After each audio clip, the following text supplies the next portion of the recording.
brought to you by itel, Sensodyne K and Haier.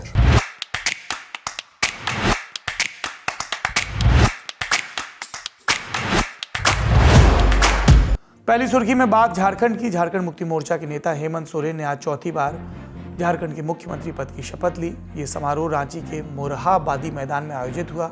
इसमें अकेले हेमंत सोरेन ने शपथ ली, मंत्रिमंडल का विस्तार बाद में होगा। इससे पहले शपथ ग्रहण की तस्वीरें सामने आई। हेमंत सोरेन अपने पिता और पूर्व मुख्यमंत्री शिबू सोरेन और मां रूपी सोरेन को हाथ पकड़कर मंच पर ले जा रहे थे। इसके अलावा मंच पर इंडिया ब्लॉक की 10 पार्टियों के 18 बड़े नेता मौजूद थे। प्रमुख नाम कांग्रेस अध्यक्ष और राज्यसभा सांसद मल्लिकार्जुन खड़गे, लोकसभा में नेता प्रतिपक्ष राहुल गांधी, एनसीपी शरद पवार गुट के शरद पवार, टीएमसी अध्यक्ष और पश्चिम बंगाल की मुख्यमंत्री ममता बनर्जी, आम आदमी पार्टी के राष्ट्रीय संयोजक अरविंद केजरीवाल, पंजाब के मुख्यमंत्री भगवंत मान, सपा प्रमुख अखिलेश यादव, बिहार के पूर्व डिप्टी सीएम तेजस्वी यादव। देखिए शपथ ग्रहण की झलकियां। संविधान और विधि के अनुसार न्याय करूंगा। SLS और पैराबेन गॉन, तो इसका करंट ऑन। What then? इसके पोटेशियम आयंस करी टूट का करंट गॉन, लाइव का करंट ऑन। अगली सुर्खी में हाल संसद का। और पहले बात लोकसभा की। आज कार्रवाई शुरू होने के साथ ही नवनिर्वाचित सांसदों को शपथ दिलाई गई। फेहरिस्त में पहला नाम प्रियंका गांधी वाड्रा का। कांग्रेस की महासचिव केरल की वायनाड सीट से अपना पहला चुनाव लड़ा और जीती और अब संसद पहुंची। सदन के अंदर प्रियंका गांधी हाथ में संविधान पकड़े नजर आई और उसी के साथ शपथ ली। इसके बाद कांग्रेस के सांसदों ने उनका स्वागत किया। केरला श्रीमती प्रियंका गांधी वाड्रा। मैं प्रियंका गांधी वाड्रा, जो लोकसभा की सदस्य निर्वाचित हुई हूँ, सत्यनिष्ठा से प्रतिज्ञा करती हूँ कि मैं विधि द्वारा स्थापित भारत के संविधान के प्रति सच्ची श्रद्धा और निष्ठा रखूंगी।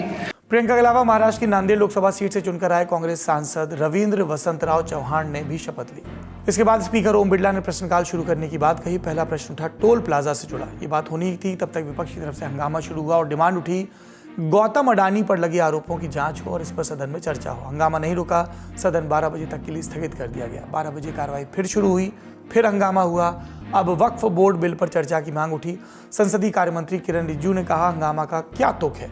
हंगामा फिर भी जारी रहा और सदन को 29 नवंबर की सुबह 11 बजे तक के लिए स्थगित कर दिया गया। अब राज्यसभा का हाल लेते हैं। यहाँ की तस्वीरें कुछ खास अलग नहीं रही। सदन शुरू होते ही अडानी वाले मुद्दे पर वहां भी हंगामा हुआ।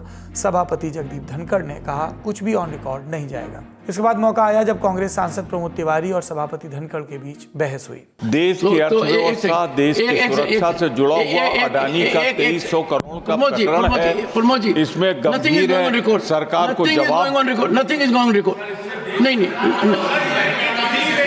The House stands adjourned to meet at 12 noon today. हंगामा बढ़ा, सदन 1 घंटे के लिए स्थगित हुआ। 12 बजे फिर कार्रवाई शुरू हुई, फिर हंगामा, फिर से अगले दिन तक के लिए कार्रवाई के स्थगन का आदेश आया।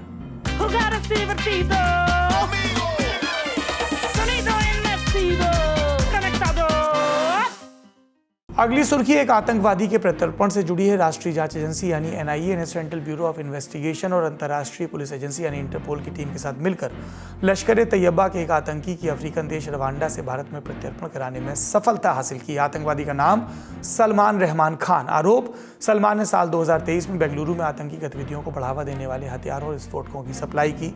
घटना के वक्त सलमान पर मुकदमा लिखा गया, लेकिन वो फरार हो गया।